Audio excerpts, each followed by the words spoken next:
My beloved friends, before we speak of Jesus, before we speak of affirmations, before we speak of any teaching at all, let us begin where all truth must begin, not in words, not in thought, but in the stillness of consciousness itself. Let us pause here, not as an exercise, not as a method, but as a simple recognition that awareness is already present. You are conscious now. You are aware now. And this awareness did not come because you summoned it, nor because you practiced for it, nor because you repeated anything. It is simply here. This is the holy ground upon which all true understanding stands. For many years now, the world of spirituality has become very busy. There is much speaking, much declaring, much repeating, much effort expended in the hope of bringing God closer, health nearer, peace more secure, supply more abundant. And yet, beneath all of this activity, there is a quiet confusion that few dare to look at honestly. The confusion is not in the desire for good, for God has placed that desire in every heart. The confusion lies in the assumption that truth must be spoken in order to become real, that God must be declared in order to be present, that life must be affirmed in order to function. We are told today that if we repeat certain words often enough, believe them strongly enough, feel them intensely enough, they will become true. And so many earnest seekers rise each morning declaring, I am this, I am that, hoping that by repetition they may persuade life to change its course. Yet, my friends, let us look gently and honestly. Did Jesus ever do this? Did he rise each day to affirm his power? Did he repeat statements to convince the universe to cooperate with him? Did he declare truth in order to make it so? The record shows us something very different. Jesus said, I of mine own self do nothing. And again he said, the Father that dwelleth in me, he doeth the works. These are not the words of a man attempting to use truth. These are the words of one who has ceased using altogether. They are the words of consciousness resting in its source. Jesus was not speaking toward God, he was living from God. He was not declaring truth to create reality. He was abiding in reality and allowing it to reveal itself. Let us be very clear at the outset. This is not a condemnation of affirmations, nor a criticism of those who use them. The spiritual path is always gentle. It never accuses, it only uncovers. And what we are uncovering here is a subtle but profound distinction, one that, if seen, can release the seeker from endless effort and return him to peace. The distinction is this: there is a vast difference between speaking truth and recognizing truth. One comes from the human mind reaching outward. The other arises from consciousness resting inward. Jesus never taught his disciples to repeat phrases in order to change conditions. Instead, he said, be still and know that I am God. He did not say declare that God is or affirm that God will act. He said know. And knowing is not an activity of the lips, nor even of the thinking mind. Knowing is the quiet certainty that dawns when striving ceases. It is the awareness that does not need to announce itself because it is self-evident. When Moses stood before the burning bush and asked, who shall I say sent me? The answer came not as a description, not as a title, not as a formula, but as a revelation. I am that I am. Not I will be, not I shall become, not I must be affirmed, simply I am. And this I am was not offered as a phrase to be repeated, but as the very name of being, itself self-existent, self-sustaining, needing nothing to support it. Here, at the very beginning of our consideration, We must allow something to settle quietly within us. If truth must be repeated in order to function, then it is not truth. If God must be reminded to act, then he is not God. If life depends upon our declarations, then life is fragile indeed. But the Christ revealed something else entirely. He revealed that life is already complete, already whole, already functioning as divine law, and that the human struggle arises only from not recognizing this. Joel Goldsmith spent his life pointing away from effort and back toward awareness. Again and again he reminded us that we are not here to improve humanhood, but to awaken from it. Not to fix life, but to see through the belief that life is broken. And so, as we move forward in this contemplation, let us do so without the desire to gain something, achieve something, or add something to ourselves. Let us simply remain open. Let us listen, not with the mind that wants answers, but with the heart that is willing to be still. For what we are about to explore is not a new technique, nor a better affirmation, nor a more powerful method. It is a return to the simplicity that Jesus lived, from a simplicity so quiet that the busy mind often overlooks it. And yet, in that simplicity lies the secret of his power, his peace, and his freedom. Except ye become as little children, he said, ye shall not enter the kingdom of heaven. And the child does not affirm life into existence. The child simply lives. So too must we learn again to live from the source rather than speak toward it. And this begins here, now, in the stillness of recognition. My friends, having entered this stillness together, let us now look gently at what has quietly come to dominate much of modern spiritual practice. Not with judgment, not with resistance, but with the clear, compassionate seeing that dissolves illusion. For wherever truth is seen clearly, error loses its power without struggle. Today, the spiritual seeker is often taught that the path to God is paved with effort. We are told to repeat, to declare, to insist, to affirm again and again until something changes. And so the mind becomes busy, occupied with words, occupied with results, occupied with the future. There's a constant activity of doing, of trying, of managing spiritual life as though it were a fragile thing that might collapse if we stopped attending to it. Yet consider this quietly.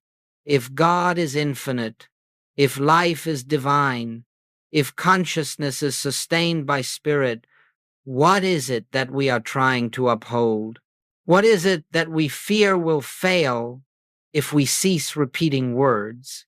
This very urgency reveals the underlying belief that something is missing now, that truth is not yet established, that God is somehow absent until called forth by human effort. Affirmations, as they are commonly used, arise from this assumption. The seeker stands before life and says, I must declare abundance because lack appears.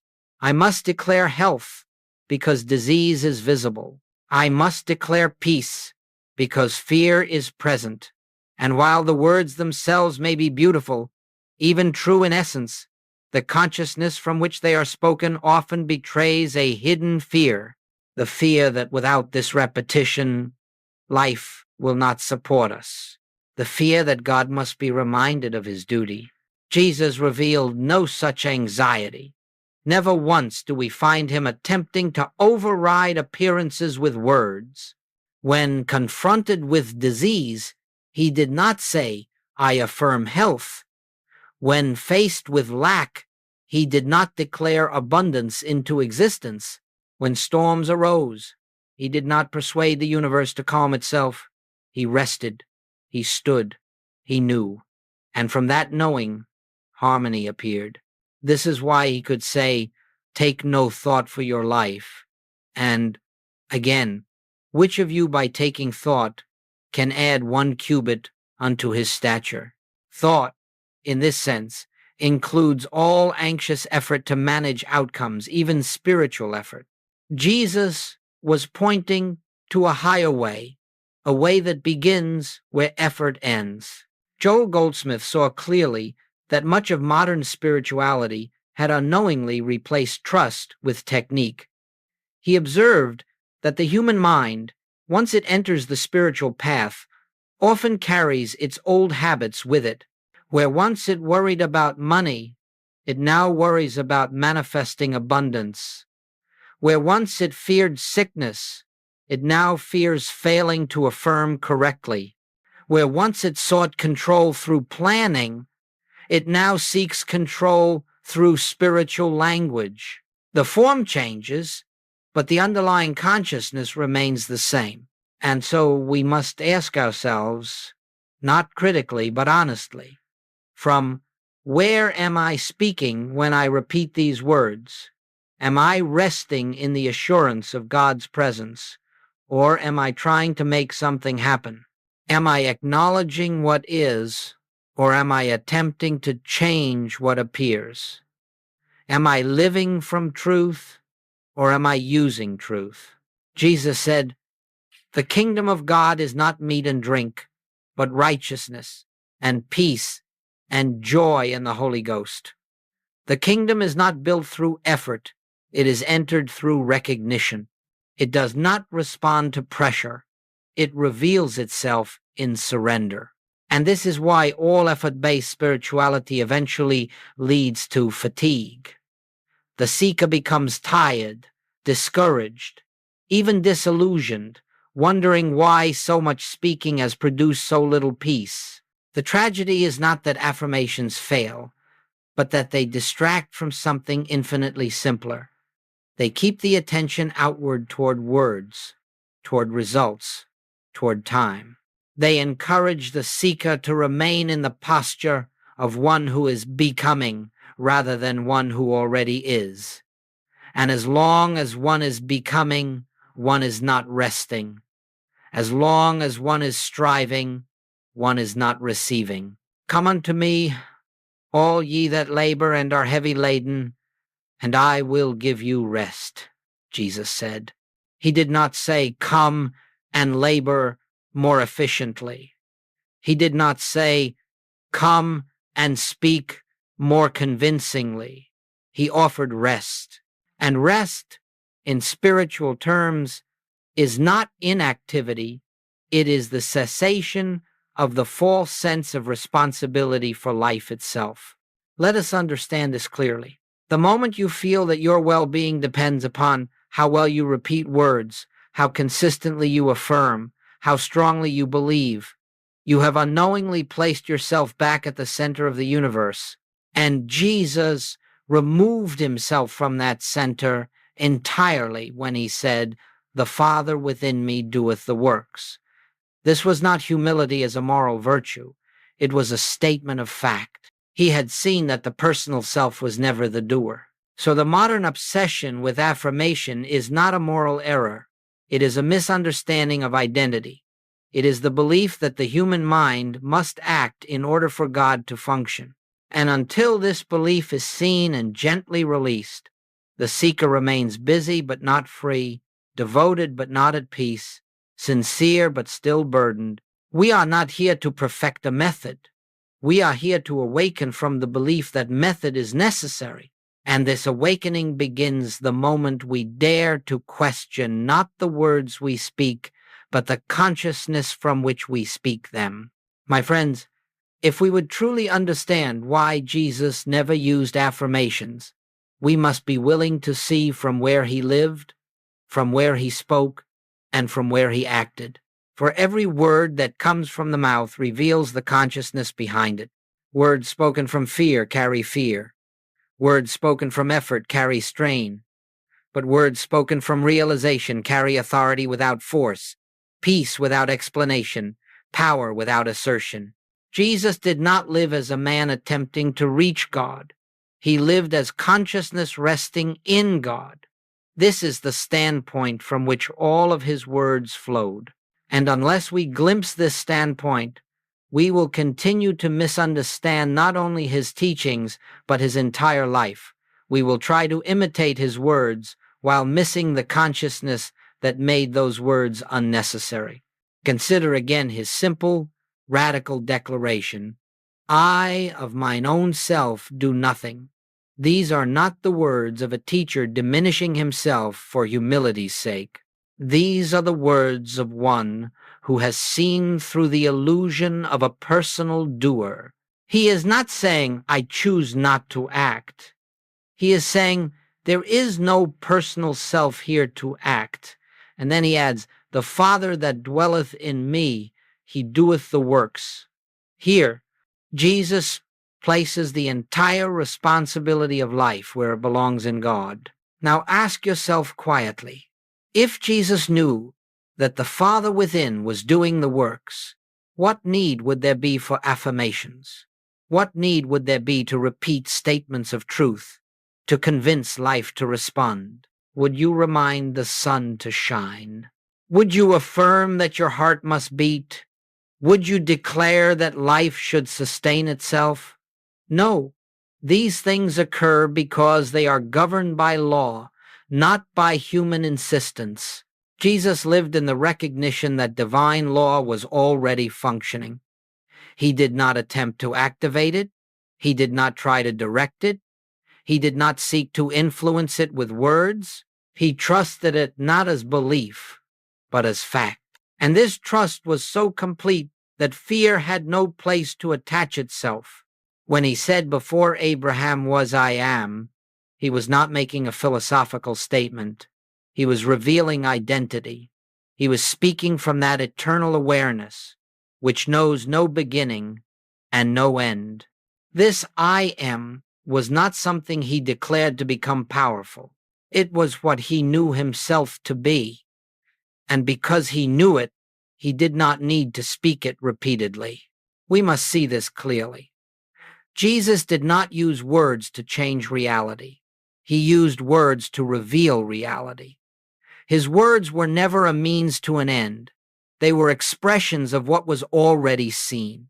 This is why they carried authority, not the authority of personality, but the authority of truth recognized. Joel Goldsmith often reminded us that Jesus was not demonstrating personal power. He was demonstrating the powerlessness of the personal sense. He was showing that when the belief in separation dissolves, what remains is the effortless activity of God. Healing, supply, harmony, these were not goals Jesus pursued. They were the natural effects of consciousness aligned with its source. When Jesus stood before disease, he did not see something to be overcome.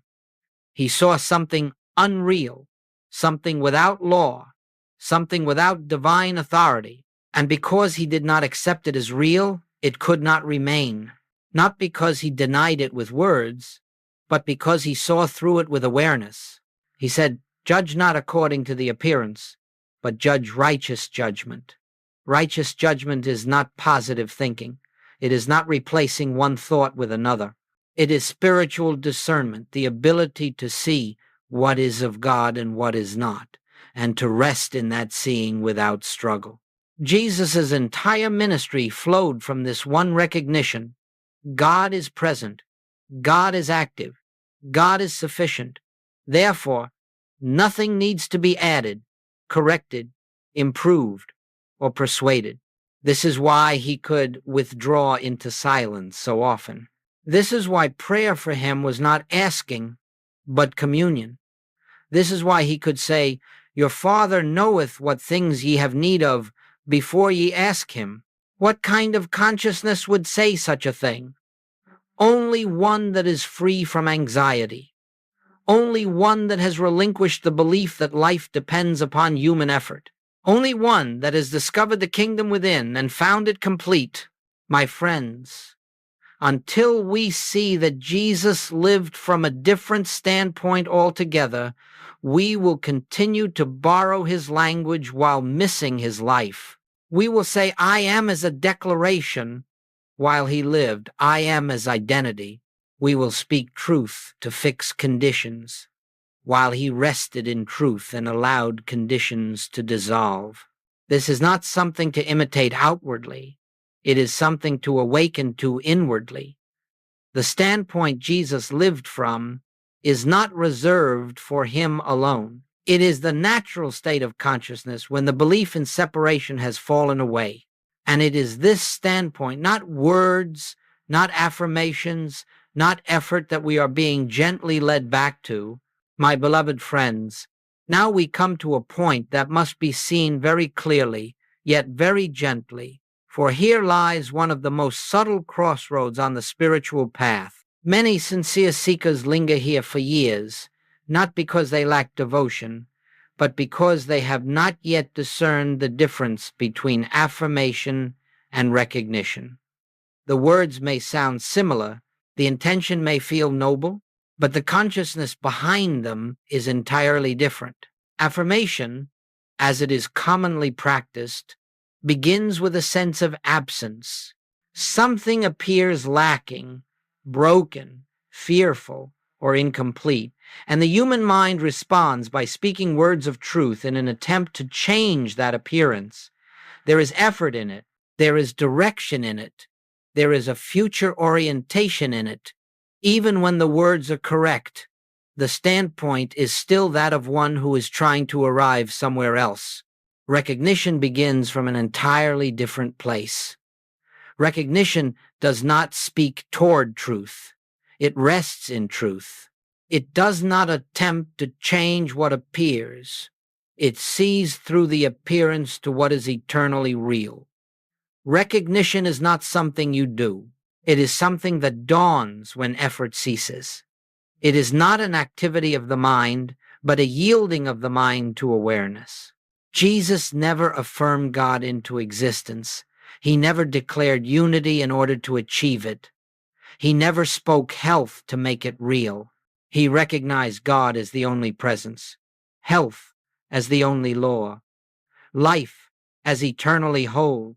And because this recognition was complete, there was no need to reinforce it with repetition. Consider this quietly. If you must repeat a statement in order to believe it, then belief is still operating. And belief, no matter how positive, is not knowing. Jesus did not believe in God.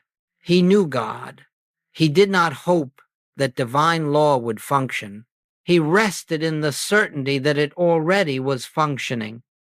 This is why his words were few, simple, and often followed by silence. Joel Goldsmith spoke often of this distinction, though always in his gentle way. He reminded us that truth does not become more true by repetition. 2 + 2 is 4, whether spoken once or 1,000 times. The law does not respond to insistence. It operates by its own nature. And so, when we find ourselves repeating affirmations in order to feel secure, we may pause and ask, what am I still doubting? Recognition does not attempt to overcome doubt. It bypasses it. It does not argue with fear. It sees fear as unreal. It does not try to improve the human condition. It recognizes that the human condition was never the truth of being. This is why recognition carries such quiet power. It does not meet error on its own level. When Jesus said, "It is finished," he was not announcing the end of a struggle. He was revealing the completeness that had always been present. He was not affirming victory. He was resting in the eternal fact of God's allness. And in that resting, the illusion of separation had no place to remain. Affirmation keeps the seeker engaged with appearances. Recognition frees the seeker from them. Affirmation often says, "This is not yet, but it will be." Recognition says, "This already is." And there is an immeasurable difference between the two. One postpones peace. The other reveals peace now. My friends, this does not mean that words of truth are wrong. It means they are secondary. They are effects, not causes. When recognition dawns, words may arise naturally, but they are no longer tools. They are expressions. They do not strain. They do not seek results. They simply bear witness to what has been seen. Ye shall know the truth, and the truth shall make you free, Jesus said. He did not say, ye shall repeat the truth. He did not say, ye shall declare the truth until it works. He said, no. And knowing, in the spiritual sense, is not mental agreement. It is the still awareness that no longer asks, no longer seeks, no longer tries to improve what God has already completed. When recognition replaces affirmation, something very subtle yet profound happens. The sense of a personal self managing life begins to loosen. The burden of responsibility shifts. The seeker no longer feels that peace depends upon correct words or consistent practice. Peace becomes the ground rather than the goal. This is why Jesus could sleep in a storm. This is why he could face hatred without defense. This is why he could stand before death without fear, not because he affirmed courage, but because he recognized life. Not because he declared safety, but because he knew there was nothing outside God to threaten him. And so, as we move forward, let us not ask whether we should or should not use affirmations. That question belongs to the human mind. Let us ask instead, from where am I living? From where am I speaking? Am I trying to make truth function, or am I allowing myself to rest in the truth that is already functioning as my very being? My friends, we now approach a point that must be handled with great tenderness, for here the ego often hides itself behind sacred language. There is no deception more subtle than spiritual language spoken from an unexamined sense of personal identity, and nowhere is this more evident than in the modern use of the words I am. I am is the most sacred utterance in all of Scripture. It is not a phrase, it is not a formula, it is not a declaration meant to produce results. It is the name of being itself. When God spoke from the burning bush and said, I am that I am, he was not offering Moses a sentence to repeat. He was revealing the nature of reality, self-existent, eternal, needing nothing outside itself to sustain it. This I am was not given to be used. It was revealed to be known. Yet the human mind, once it encounters this truth, often does what it has always done. It takes what is revealed inwardly and turns it outward into a tool. And so we hear, I am healthy, I am abundant, I am successful, I am loved. The words may be true in essence, but we must look beyond the words and see from where they are spoken. Are they arising from realization, or are they being used to cover fear? Very often, the repetition of I am, followed by a description, is an attempt to improve the human sense of self. It is the personal I reaching upward and attaching divine language to itself. And this, my friends, is precisely what Jesus never did. Jesus did not say, I am powerful, I am protected, I am successful. He said simply, I am, and then he stopped. He did not qualify it. He did not decorate it. He did not turn it into a personal statement. Why? Because the moment you say, I am this, or I am that, you have subtly returned to the realm of human identity. You have defined yourself again. You have limited the infinite to a concept. The true I am cannot be described, for any description is a boundary. The moment the I am is used to secure health, wealth, or safety, it has been reduced from being to function, from identity to instrument. Joel Goldsmith warned of this again and again, though always gently. He reminded us that the ego is quite willing to give up material language if it can retain control through spiritual language. The false self does not mind saying God or Christ or I am, so long as it remains the one speaking, directing, and managing outcomes. And so the seeker may feel very spiritual while still living from the same center of personal will. This is why repetition often brings only temporary comfort. It soothes the mind for a moment, but it does not dissolve the underlying sense of separation. The personal self is still there, still trying, still hoping, still guarding against fear. And because the false self has not been seen through, it quietly remains in power, now clothed in sacred words. Jesus never attempted to strengthen a personal identity. He came to dissolve it. "He that loseth his life for my sake shall find it," he said. He was not speaking of physical death. He was speaking of the surrender of the personal sense of I that believes it must protect, improve, and sustain itself. Only when that false sense is relinquished does the true I am reveal itself as life itself. When Jesus said, "I and my Father are one," he was not making a personal claim. He was revealing the absence of a separate self altogether. There was no personal I left to affirm anything. There was only the I am expressing itself without obstruction. And this is why his words carried such authority. They were not spoken to create truth. They were spoken from truth already realized. My friends, this does not mean that the words I am are wrong. It means they are too holy to be used casually. They are not meant to decorate the human self. They are meant to reveal that the human self was never the truth of being. The I am does not belong to you as a person. You belong to the I am as its expression. The moment you feel the need to repeat I am in order to feel safe, you may pause gently and ask, who is seeking safety? The I am does not seek. The I am does not repeat. The I am simply is. And when this is seen, even faintly, there is a quiet release. The strain eases. The effort softens. The need to declare dissolves into the peace of recognition. Be still and know that I am God. Not speak, not declare, not repeat. Be still.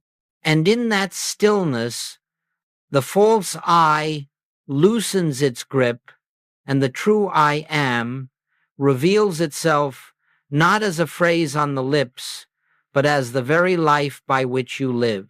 My beloved friends, having seen how easily sacred words can be taken up by the human mind and turned into instruments of effort, we are now ready to look at what Jesus actually relied upon. Not what he spoke about, not what others later said about him, but the method, if we may even use that word, that governed his life.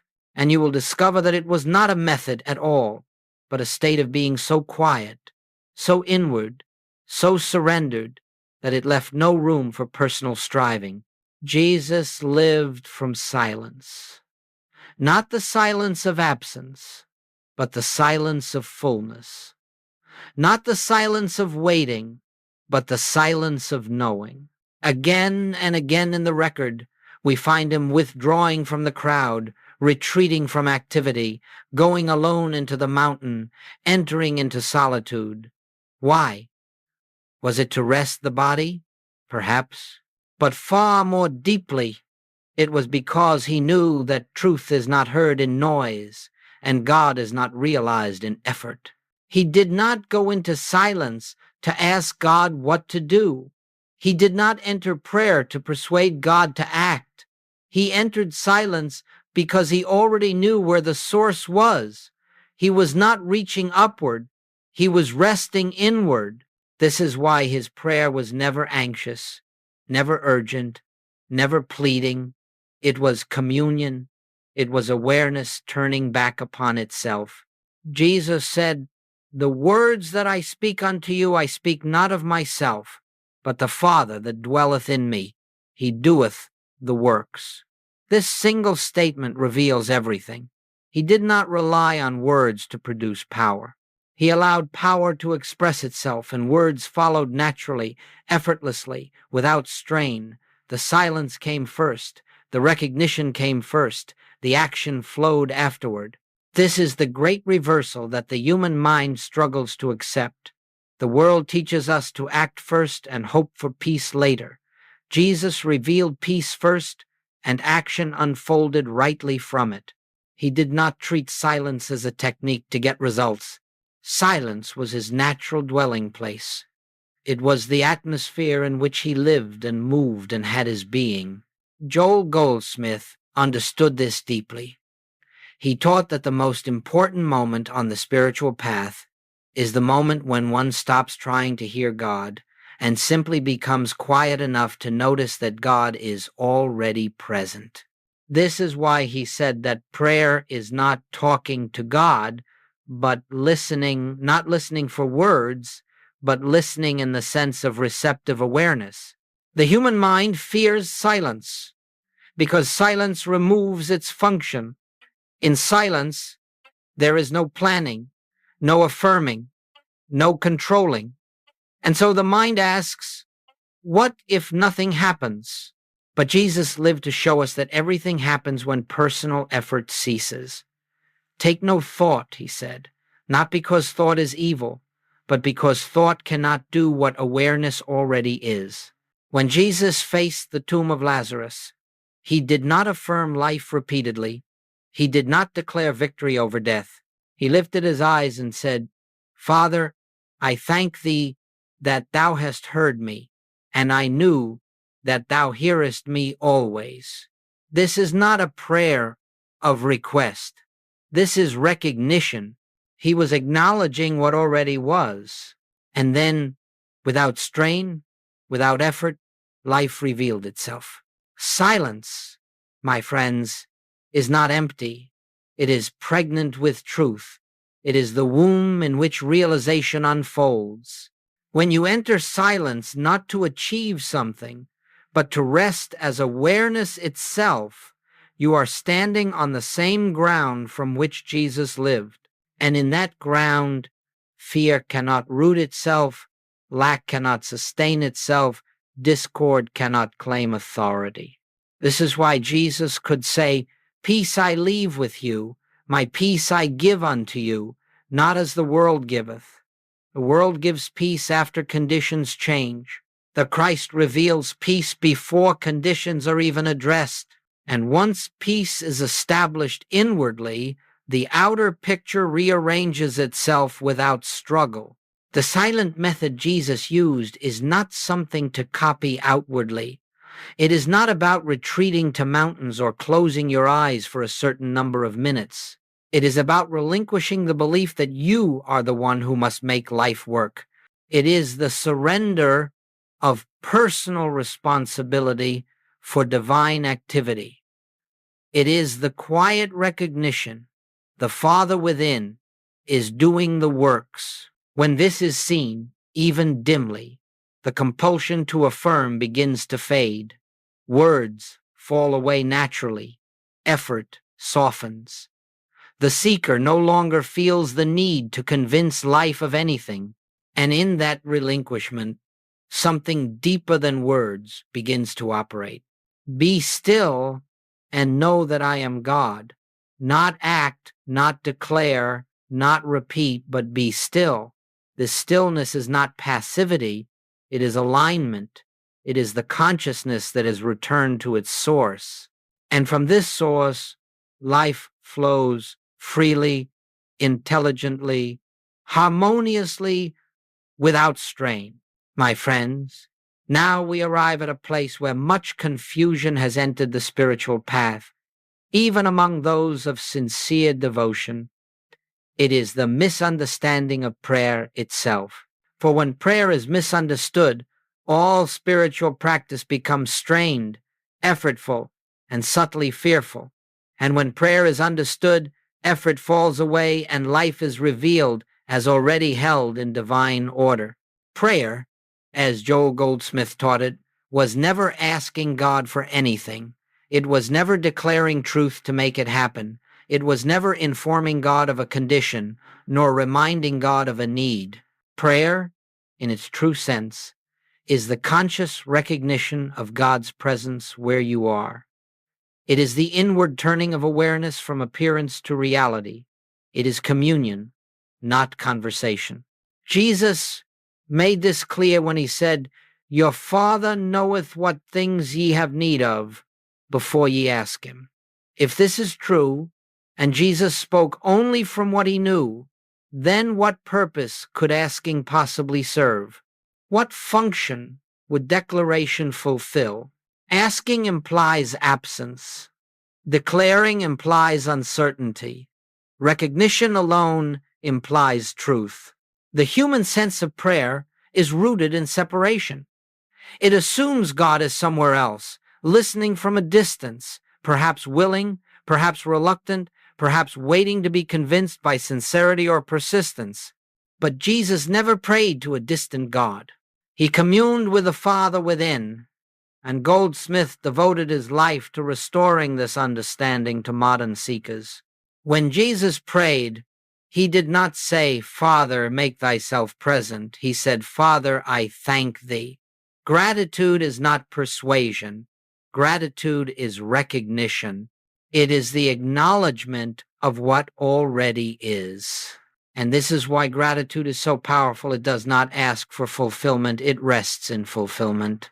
Joel Goldsmith often said that the moment you recognize the presence of God, prayer is complete. Nothing more is needed. There is no power outside you to move. There is no condition to overcome. There is no truth to convince into operation. Divine law is already functioning, and prayer simply aligns consciousness with that fact. This is why Goldsmith warned against prayer that seeks to change conditions.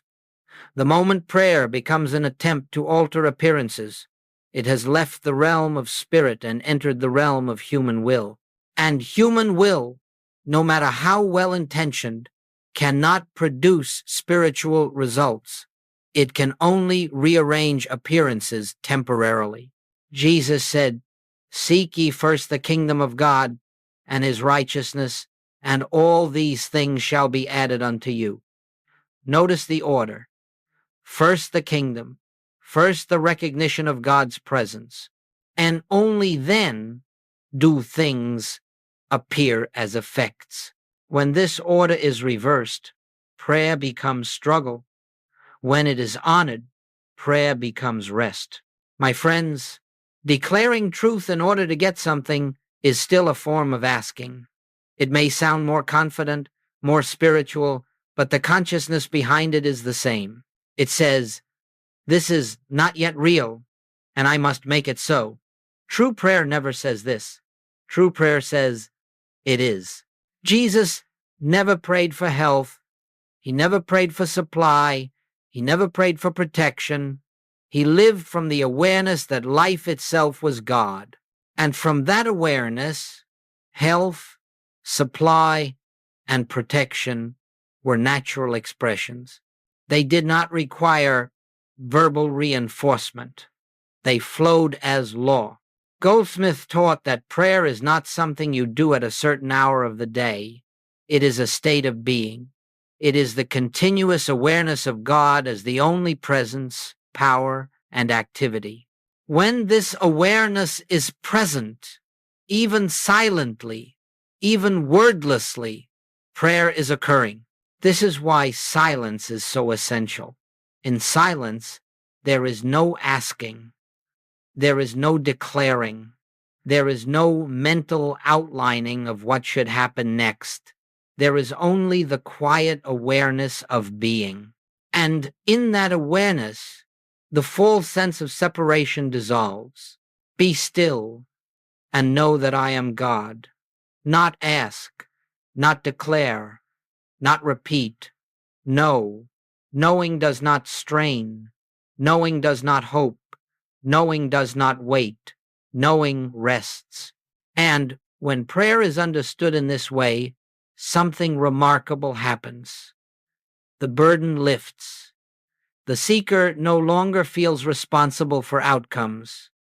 Life is no longer a problem to be solved. It becomes a revelation unfolding moment by moment. Fear diminishes, not because it is fought, but because it is no longer believed. This is the prayer Jesus lived. This is the prayer Goldsmith taught. And this is the prayer that ends the endless cycle of effort and disappointment. For in true prayer, nothing is added to you. Something is removed, the belief that you were ever separate from God. My friends, as we move deeper into this unfolding, we must now face a belief so widely accepted that it is rarely questioned, the belief that spirituality is meant to produce results. This belief appears harmless, even reasonable, and yet it quietly binds the seeker to the very struggle he longs to escape. For the moment spiritual life is measured by outcomes, it is no longer rooted in truth, but in time. Results belong to the realm of appearances. They rise and fall. They come and go. They are subject to delay, change, and reversal. And when the seeker ties peace, faith, or spiritual success to results, peace is always postponed. Faith becomes conditional, and spirituality becomes another form of waiting. Jesus never lived this way. He did not say, "I will be at peace when the condition improves." He did not say, "I will trust God if the outcome is favorable." He rested in truth first. And because truth was established inwardly, results followed naturally, without strain and without anticipation. The danger of results-oriented spirituality is subtle. It convinces the seeker that realization lies just ahead, after the healing, after the supply appears, after the relationship improves. And so consciousness is always leaning forward, always watching the outer picture, always evaluating whether truth is working. This posture alone guarantees unrest. Joel Goldsmith spoke clearly on this point. He reminded us that when we seek results, we are still living from the belief that appearances have power. We are still granting authority to what is seen, measured, and reported by the senses. And the Christ consciousness does not live there. It abides beyond appearances in the unchanging presence of God. Jesus said, "My peace I give unto you, not as the world giveth." The world gives peace after results. The Christ reveals peace before results. And only the latter has the power to endure. Peace that depends upon conditions is no peace at all. It is merely relief, and relief must constantly be renewed. Consider this quietly. If you practice prayer or affirmation in order to get something, what happens when that something does not appear quickly? Discouragement enters. Doubt arises. Effort increases. And the seeker begins to question not the method, but himself. Perhaps I did not believe enough. Perhaps I did not affirm correctly. Perhaps I am not worthy. Thus, spirituality, meant to liberate, becomes a source of self-judgment. Jesus never invited this burden. He said, "Take my yoke upon you, for my yoke is easy, and my burden is light." The burden becomes heavy only when the seeker assumes responsibility for producing results. When that responsibility is surrendered, the yoke dissolves and life flows. Results are effects. They cannot be chased without strengthening the illusion that they are causes. When consciousness rests in God as the only cause, effects appear in their proper time and form. But when effects are pursued directly, the seeker remains entangled in appearances, even while speaking spiritual language. This is why Jesus instructed, "Seek ye first the kingdom of God," not the healing, not the provision, not the sign, the kingdom. And the kingdom is not a result, it is a realization. It is the recognition of God's presence, as the ground of being. When this is seen, even faintly, the obsession with outcomes loosens its grip. My friends, the spiritual path does not lead from problem to solution. It leads from illusion to truth. And when truth is seen, problems dissolve, not because they were fixed, but because they were never real in the way they appeared. The moment we stop asking, "Is this working?" and begin resting in God is, the entire struggle shifts. Results come and go. Truth remains, and only that which remains can be trusted. My beloved friends, having seen how easily the seeker becomes entangled in words, results, and effort, we now come to a turning point that marks the maturing of spiritual consciousness. It is the quiet shift from speaking truth to being truth. This shift does not announce itself. It does not arrive with emotion or demonstration. It comes silently, as a deep inner settling, when the soul grows weary of striving and finally rests. At first, the seeker speaks truth, because truth feels distant. Words are used as bridges to something believed to be elsewhere. But as understanding deepens, something begins to change. The need to speak diminishes. The urgency fades. The compulsion to repeat softens. And in this gentle quiet, truth begins to live itself. Jesus never tried to embody truth. He did not practice being the Christ. He was. And because he was, there was no effort to maintain it. Being requires no maintenance. Being does not need reinforcement. Being does not fear loss. Only that which is constructed must be protected. When the seeker moves from speaking to being, the center of gravity shifts inward. Life is no longer managed through mental activity. It is lived through awareness. Decisions are no longer forced. They arise. Actions are no longer defended. They unfold. The need to announce spiritual understanding disappears because understanding has become self-evident. Joel Goldsmith often said that the truth you must declare has not yet been realized. When truth is realized, it speaks for itself or remains silent. And this silence is not emptiness. It is fullness without strain. It is the peace Jesus referred to when he said, "The kingdom of God cometh not with observation." Being truth does not mean withdrawing from life. It means living without the constant inner commentary that seeks to justify, protect, or improve the self. The false self thrives on narration. The Christ lives without explanation. This is why Jesus so often refused to answer accusations, refused to defend himself, refused to explain his authority. Explanation belongs to the human mind. Truth needs none. As this shift occurs, the seeker may notice something unexpected. The outer life does not immediately become dramatic or extraordinary.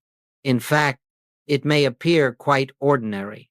And yet beneath this ordinariness flows a steadiness that was never there before, a quiet confidence, not in outcomes, but in being, a sense that life is carrying itself.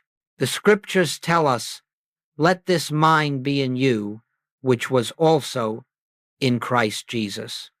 This is not a command to think differently. It is an invitation to relinquish the belief that thinking is the source of life. The mind of Christ is awareness itself, unburdened, unafraid, unattached. It does not assert truth. It abides in it. When truth is being rather than spoken, fear loses its audience. Doubt loses its fuel. Conditions may still appear, but they no longer define identity. The seeker no longer says, "I am afraid," but quietly recognizes fear is appearing. There is distance now, not the distance of denial, but the distance of clarity. This is why Jesus could say, In the world ye shall have tribulation, but be of good cheer. I have overcome the world. He did not overcome the world by fighting it. He overcame it by not living in it psychologically. He lived in God. And from that standpoint, the world had no authority. My friends, this shift from speaking to being is not achieved by discipline. It happens when the mind becomes convinced, not intellectually, but inwardly, that it cannot carry the weight of life. When effort collapses, grace enters. When control is relinquished, guidance appears. When words fall silent, truth stands revealed. And so, if you find yourself speaking less, explaining less, striving less, do not fear that you are losing something. You are not becoming passive. You are becoming aligned. You are not giving up truth. You are allowing truth to live as you. My friends, when we come to this point on the path, a subtle fear often arises in the heart of the seeker. It is not always spoken, but it is deeply felt. The fear is this: if I stop affirming, what will hold my life together? If I stop declaring truth, what will protect me? What will sustain me? What will ensure that good continues to appear? This fear reveals how deeply we have believed that life depends upon our mental activity. And yet, the very moment affirmations are dropped, not forced away, not resisted, but gently outgrown, something extraordinary is discovered. Life continues, breath continues, intelligence continues, order continues, and peace, long obscured by effort, quietly comes to the surface. Jesus never feared letting go of words, because he never believed words were holding anything together. He knew that in him we live and move and have our being. He trusted being itself. And when the seeker begins, even faintly, to trust being rather than speech, the need to affirm dissolves naturally. At first, there may be a sense of vulnerability. The mind feels exposed, as though it has lost a shield. For affirmations often function as emotional armor. They are used to push fear away, to cover uncertainty, to reassure the personal self. When they fall away, fear may briefly appear more clearly, not because it has grown stronger, but because it is no longer being managed. This is not a setback. It is a revelation. Joel Goldsmith taught that whatever remains when effort stops is what you actually believe. And so, when affirmations are dropped, what remains is seen plainly. If fear arises, it is not an enemy.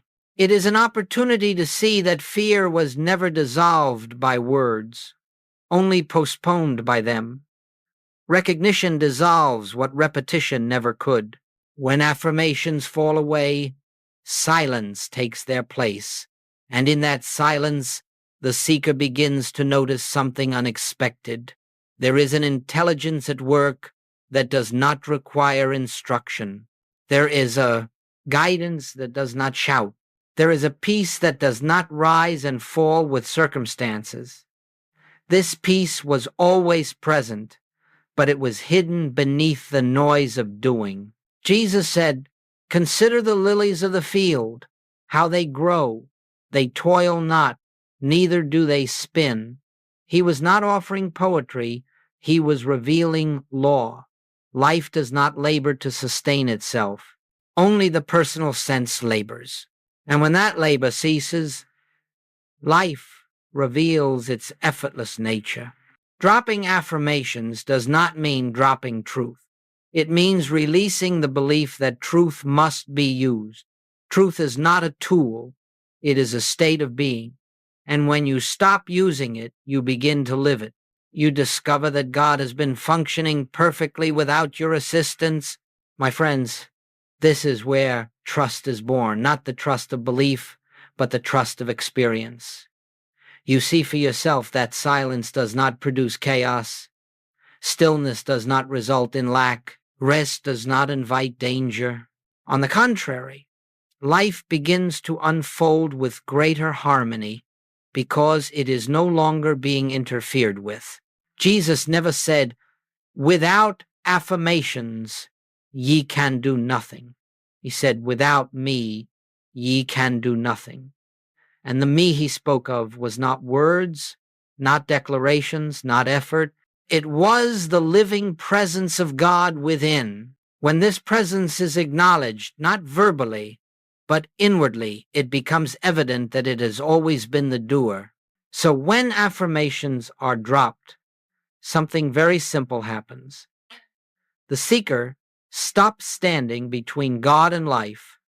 The personal sense steps aside. And in that stepping aside, divine order reveals itself. This is not loss, it is liberation. My beloved friends, when affirmations have fallen away and the burden of mental effort has been laid down, a new way of living quietly reveals itself. It is not new in truth, but new in experience. It is the life lived from the inner source, rather than managed from the surface. And this, more than anything else, marks the transition from human striving to spiritual living. Most of humanity lives as though life were a problem to be solved. Each day is approached with planning, guarding, anticipating, correcting, and defending. Even in spiritual practice, the mind often asks, "What must I do today to keep things from going wrong?" And so life becomes a continuous effort to stay ahead of danger, lack, or disorder. Yet Jesus lived in an entirely different relationship to life. He did not manage life, he trusted life. He said, "Therefore take no thought, saying, what shall we eat? Or what shall we drink? Or wherewithal shall we be clothed?" These words are not irresponsible. They are revelatory. They reveal that there is an intelligence governing life that does not require human supervision. Jesus was not careless. He was conscious of the only real cause. To live from the inner source is to recognize that the presence of God is not an occasional visitor to your life, but its very foundation. It is not something you consult when problems arise. It is the very life by which problems are dissolved before they gain authority. When you live from this source, you do not react to appearances. You rest beneath them. Joel Goldsmith often said that the human mind wants to do something about every situation, while the Christ consciousness knows that being is the action. The human mind rushes ahead, attempting to predict outcomes and prevent difficulties. The Christ remains still, allowing right unfoldment to reveal itself. And this stillness is not passivity, it is alignment with divine law. When Jesus faced opposition, he did not strategize. When he encountered lack, he did not worry. When he was misunderstood, he did not defend. He lived from a center so deep that surface conditions could not disturb it. "None of these things move me," said Paul, speaking from the same realization. This is the life lived from within. Managing life assumes separation. It assumes that life is happening to you, and that you must respond quickly enough to protect yourself. Living from the inner source reveals that life is happening as you, and that the intelligence governing it is already present.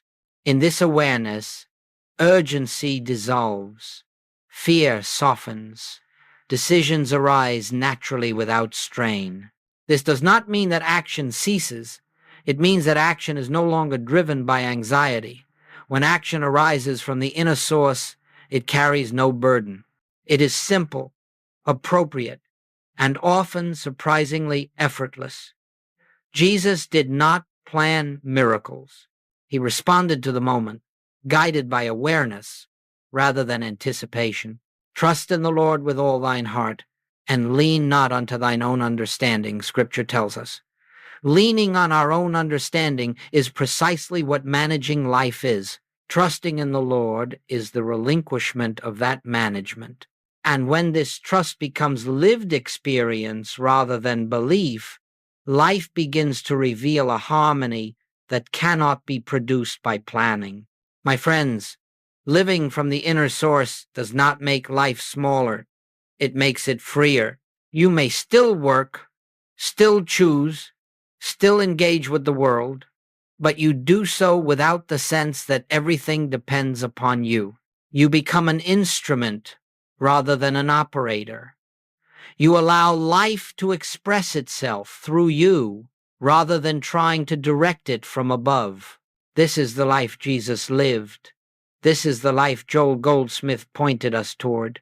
And it is not a future attainment. It is a present availability, waiting only for the release of the belief that you must manage what God is already sustaining. My friends, when life is no longer managed from the surface and consciousness has begun to rest in its source, we come naturally to the end of technique, not because techniques were wrong, but because they are no longer needed. They fall away as crutches fall away when strength is restored not by effort but by growth, and in their place, something far more profound reveals itself: grace. Grace is perhaps the most misunderstood word in all of spiritual language. It has been treated as a reward, a favor granted from above, a gift bestowed upon those who have done enough, believed enough, or proven themselves worthy. But Jesus revealed grace as something altogether different. Grace is not given. It is the natural action of God when nothing stands in the way. When techniques fall away, what is really falling away is the belief that you are the doer. Technique is always rooted in the assumption that something must be done by you in order for God to act. Grace reveals that God has always been acting, and that the only obstacle was the personal sense standing in the way. Jesus never practiced grace. He lived in it. He did not attempt to receive it. He allowed it to flow, unobstructed.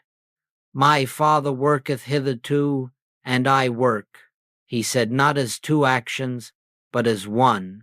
There was no gap between divine activity and human experience, because the belief in separation had dissolved. Joel Goldsmith taught that grace appears the moment effort ends, not when effort is abandoned out of exhaustion, but when it is released through understanding. When the mind sees clearly that it was never the source of life, it stops trying to be. And in that stopping, grace takes over, not dramatically, not emotionally, but quietly, steadily, inevitably. This is why Jesus said, "My yoke is easy and my burden is light." A yoke is only heavy when you believe you are pulling alone. When you discover that you were never the power, the strain dissolves. The burden was never life. It was the belief that life depended upon you. Grace does not announce itself. It does not come with signs or confirmations. It simply begins to operate where resistance has ended. You may notice that problems resolve without struggle, that decisions become clear without analysis, that supply appears without anxiety, that healing unfolds without fixation, not because you did something right, but because you stopped doing what was unnecessary. The human mind wants to hold on to technique because technique provides a sense of control. Grace removes control. It asks for trust, not blind belief, but the trust that comes from recognition, not by might nor by power, but by my spirit, saith the Lord. This is not poetry. It is law. Grace does not improve the personal self. It reveals that the personal self was never the center. This is why grace often feels humbling. It removes credit. It removes pride. It removes blame. It leaves only gratitude, not gratitude for what happened, but gratitude for what was always true. When technique ends, comparison ends. The seeker no longer measures progress. There is no longer a sense of being ahead or behind. There is simply presence. And in presence, grace is always active. Jesus never said, "By my technique ye shall be saved." He said, "By grace are ye saved." Saved from what? From the belief in separation, from the illusion of personal doership, from the endless cycle of effort and disappointment. Grace is not something added to life. It is life unobstructed. And so, my friends, if you find techniques falling away, do not rush to replace them. Do not fear that you are becoming careless or uncommitted. You are not losing devotion. You are losing obstruction. Grace is not the result of correct practice. It is the result of clear seeing. When grace takes its place, life becomes simpler, not easier in the human sense, but lighter, more natural, more fluid. You begin to discover that what you once tried to achieve is now simply happening. And this happening is not yours. It is God's own activity expressing itself as your life. My beloved friends, having come to the end of effort and the dawning of grace, we are now prepared to return to the heart of the teaching, the pure I am, untouched by description, unburdened by purpose, unconfined by human meaning. This is the point toward which everything has been leading, though it was never a destination. It is a recognition of what has always been present. The difficulty has never been that we did not know the words I am. The difficulty has been that we have added something to them. We have said, I am this, or I am that, and in doing so, we have clothed the infinite in form. We have taken the name of God and turned it into a statement about the human self, and yet the pure I am precedes every description. It stands before health and sickness, before abundance and lack, before success and failure. It simply is. When Jesus said, "Before Abraham was, I am," he was not placing himself in history. He was stepping outside of history altogether. He was revealing an identity that does not begin with birth and does not end with death. This I am is not improved by circumstances, nor diminished by them. It does not need to be protected, nor enhanced, nor secured.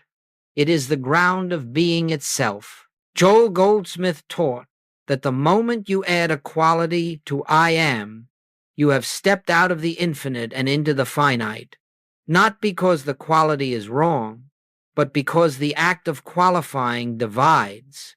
The pure I am cannot be divided. It cannot be measured. It cannot be compared. It cannot be improved. It is already complete. This is why Jesus so often refused titles. When called good, he replied, "Why callest thou me good? There is none good but one, that is, God." He was not rejecting goodness. He was refusing to personalize it. He would not allow the human sense to claim what belonged only to God. He knew that the moment goodness was claimed personally, it was no longer infinite. Returning to the pure I am is not an act of concentration. It is an act of release. You are not trying to hold on to awareness. You are letting go of everything that is not awareness. You are not affirming identity. You are allowing false identity to fall away. And what remains is astonishingly simple. In this I am, there is no fear, because fear requires a future. There is no regret, because regret requires a past. There is no striving, because striving requires lack. The I am lives only in the eternal now, where God said, "I am the Lord, I change not." This changelessness is not stagnation, it is stability. It is the rock upon which Jesus built his life.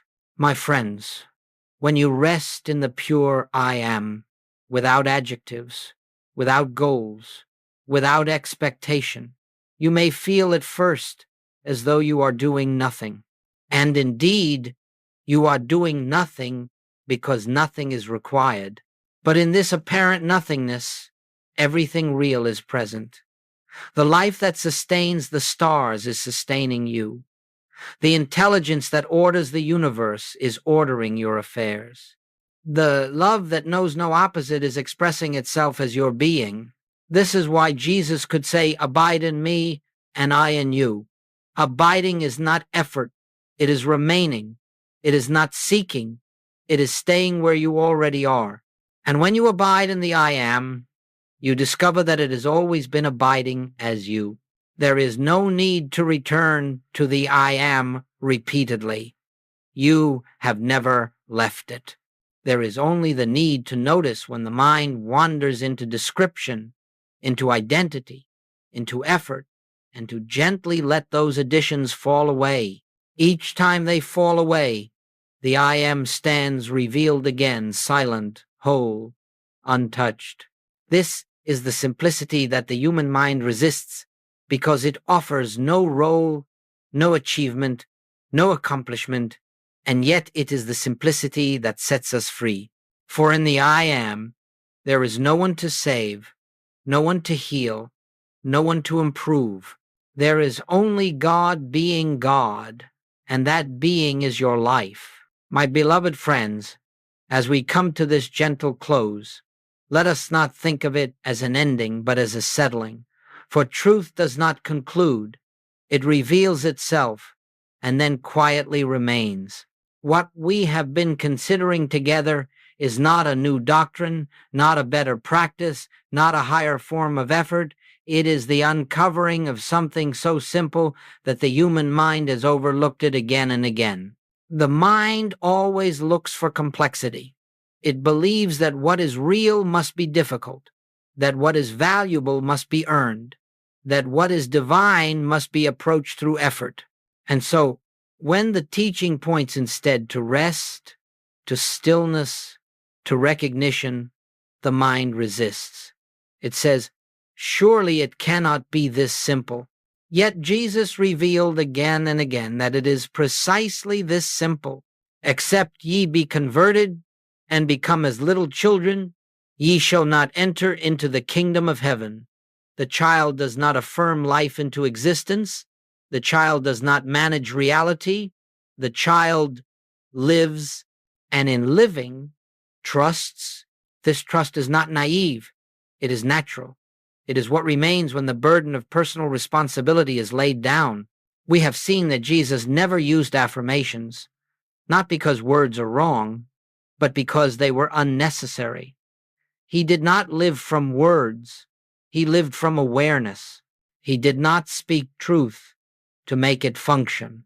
He recognized truth and allowed it to reveal itself. And this recognition required no strain, no repetition, no defense. It required only stillness. Joel Goldsmith spent his life pointing to this stillness. He did not ask his students to become spiritual achievers. He invited them to stop believing they were separate. He did not promise dramatic experiences. He promised peace. And peace, my friends, is not exciting to the human mind, but it is unmistakable to the soul. This teaching is simple, but it is not easy for the mind because it removes the mind from the center. It leaves nothing to control, nothing to perfect, nothing to maintain. It reveals that God has always been doing the work, and that our only task, if we may even call it that, is to stop interfering, not by might nor by power, but by my Spirit, saith the Lord. When this becomes more than a verse, when it becomes a lived awareness, life changes quietly but profoundly. Problems lose their weight. Fear loses its authority. Decisions unfold naturally. Guidance appears without pressure. And all of this happens not because you have mastered something, but because you have stopped trying to. My friends, you do not need to remember everything that has been spoken here. Truth does not depend on memory. You do not need to repeat these ideas. Truth does not respond to repetition. You do not need to hold on tightly. Truth is not lost. Simply allow yourself, from time to time, to rest, to sit quietly, to notice awareness itself, to recognize, without words if possible, I am.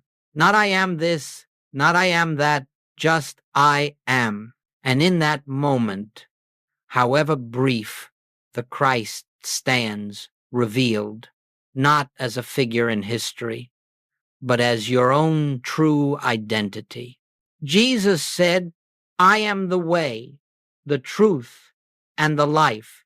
He did not say, I will show you the way. He spoke from the I am, that is the way, and that I am has never been absent from you. It has only been covered by effort, by fear, by the belief that something must be done. Let effort fall away. Let silence speak. Let recognition replace repetition.